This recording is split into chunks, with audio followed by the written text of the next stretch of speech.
Bonjour et bienvenue dans l'émission Bref de Poésie. J'ai l'honneur, le plaisir de présenter ce recueil de François Coudray, C'est Autre Noir, suivi de Le Chemin du Frot, publié par la Rumeur Libre aux éditions Henry. C'est un livre qui se veut aussi un hommage à à l'équipe d'édition. C'est souvent un travail collectif, et aussi au plasticien Eric Magal, avec qui a œuvré aussi sur ce recueil avec François Coudray.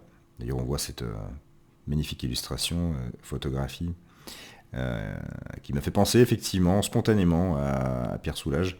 Mais moi, j'habite à quelques encablures du musée, donc voilà, je connais assez bien son œuvre que j'apprécie énormément. Voilà, je vous remercie pour votre écoute.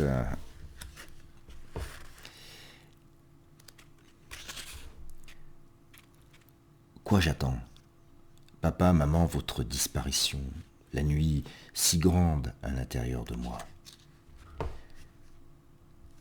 Si longtemps comme marin, père et mère ont attendu ton retour, longue vue vers les cimes du plancher de leurs vaches.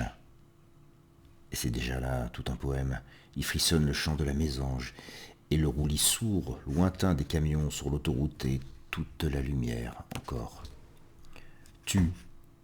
Tu parcourant les cimes, conquérant, solaire, au-delà de ta peur, le souffle, écrire comme marcher, nous tracions, parallèles, sur la roche, la glace, sur ce carreau de neige de terre où trépigne le ciel. N'attende plus, père et mère, ton retour. Bien avant ça, pourtant, ton corps enfui. Ça veut dire quoi partir?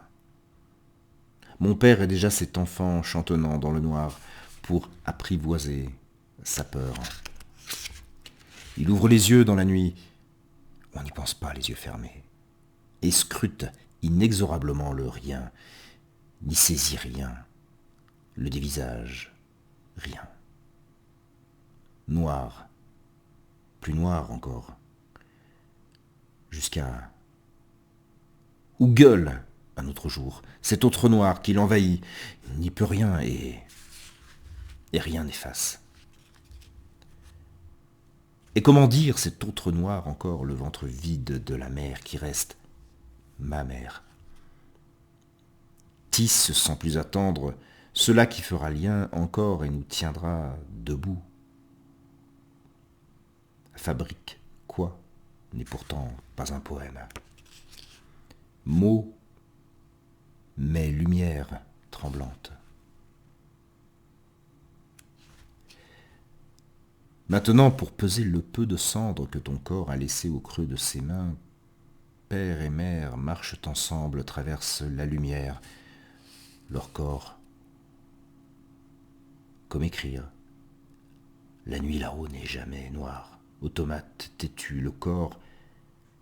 Pas réveillé, on chemine.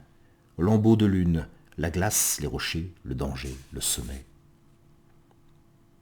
Cette pierre, ces souvenirs, ces dimanches en famille, ce plancher des vaches et les cimes.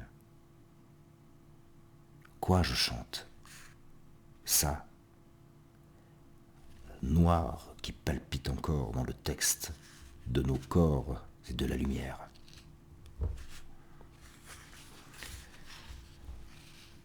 Le chemin du Frot.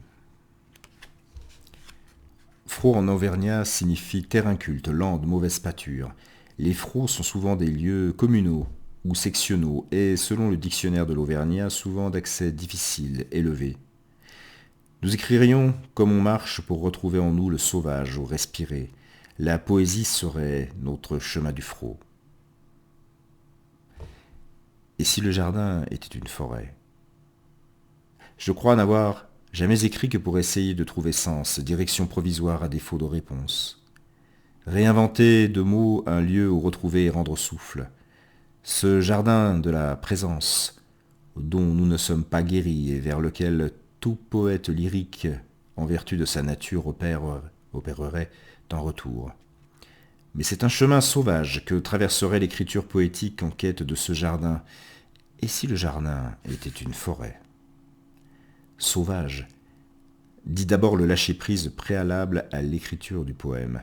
Cette double disponibilité conquise comme une initiative rendue à la fois aux forces vives et sourdes qui travaillent dans nos corps et au langage, à sa capacité à se réinventer dans sa matière sonore, rythmique, imageante, à la rencontre de ces forces vives, justement. Quand bien même le poète ensuite fabrique, compte et compose, c'est au seul étalon de ce souffle que se mesure finalement la force et la justesse de la chevauchée du poème. Écrire serait ainsi d'abord écouter ce que le langage, au creuset de nos corps, pourrait révéler de lumière. S'abandonner aux forces vives, rythmiques, sonores et imageantes du verbe au creux du corps. Mais sauvage, dit aussi la part d'ombre de ce chemin vers la lumière. L'écriture suivrait donc ce double mouvement de lâcher-prise aux forces vives du corps et du langage et de reprise dans la distance, lente, patiente. Ce double mouvement d'anabase au creux du mystère et de catabase vers la lumière. Cet autre noir suit de manière évidente ce double mouvement. Dernier opuscule d'une série de textes écrits suite au suicide de mon frère, il s'ouvre sur la mention d'une nuit si grande à l'intérieur de moi et, explorant le chemin du deuil dans les figures du père et de la mère, il se clôt sur cette interrogation. Quoi je chante? Ça, noir qui palpite encore dans le texte de nos corps et de la lumière. C'est bien au creux de la douleur la plus profonde que cette lumière tremblante se dessine, et c'est à partir de l'image matricielle du ventre vide, de la mer qui reste, que s'est initiée l'écriture du texte. Écriture organique avant que d'être longuement retravaillée, fidèlement toujours à ce souffle premier. Descendre en moi pour gravir la montagne, jusqu'à nous. Car mon jardin est bien une forêt, une montagne peut-être. Je fais une digression, je vous renvoie à l'émission consacrée au recueil de François. Ça veut dire quoi partir? Magnifique, je vous le recommande. Pardon. Quelque chose noir, mais ensemble. Cette traversée qu'est l'écriture, ce chemin du Frot, est évidemment d'abord un sentier solitaire. Mais il est aussi pour moi, toujours et avec évidence, une expérience partagée, quelque chose noir, mais ensemble. D'abord parce que la recherche de ces mots qui me faisaient défaut, mots qui défaillent, bondissent, fuient, perdent sens, est celle du lieu où cette expérience sera partageable. Devenir auteur ne serait-ce pas simplement tenter de transformer le besoin d'écrire pour soi en désir d'écrire pour l'autre? Trouver souffle et inventer de la matière verbale commune, ce champ que pourra traverser et faire sien chaque nouveau lecteur, ce champ par lequel rendre souffle. Ensuite, parce que toute démarche d'écriture est habitée et nourrie, consciemment ou non, par nos mots des autres, voix aimées, pour part devenue nôtre. Ainsi, la plus profonde des solitudes du poète ne serait-elle jamais sans compagnie. Descendre en moi à la recherche d'un morceau tremblant de ciel, écrire sous les mots à une incalculable profondeur, fort de cette présence amie, de cette main là, toujours. La fabrique du livre, dernière phase du poème, engage elle aussi un dialogue avec l'éditeur, véritable compagnon d'écriture. Cet autre noir évidemment s'origine dans mon temps de vivre, et faisant suite aux 3 livres déjà évoqués, tente d'autres manières d'explorer le mystère de cette expérience traversée. Mais il est indéfectiblement lié à mon dialogue avec Odile Fix, poète, plasticienne et éditrice avec laquelle est né le premier projet du livre à partir de ce texte. C'est ensuite avec Jean Le Boël qu'est né le projet de ce livre et celui de cet essai qui ferait suite au poème. Enfin, si ce chemin du Frot, qu'est l'écriture du poème, s'avère une expérience partagée, c'est, comme je viens de l'évoquer, que de nombreux projets d'écriture m'engagent à un autre compagnonnage avec des plasticiens. Qu'il s'agisse de produire un texte en écho à des images existantes, de rechercher des images en écho à un texte existant ou de partager l'ensemble du processus de création, ce travail à quatre mains évidemment conditionne l'écriture poétique. C'est avec Éric Mingal que j'ai partagé le chemin du frot de cet autre noir. Éric Mingal est spécialiste de procédés photographiques alternatifs.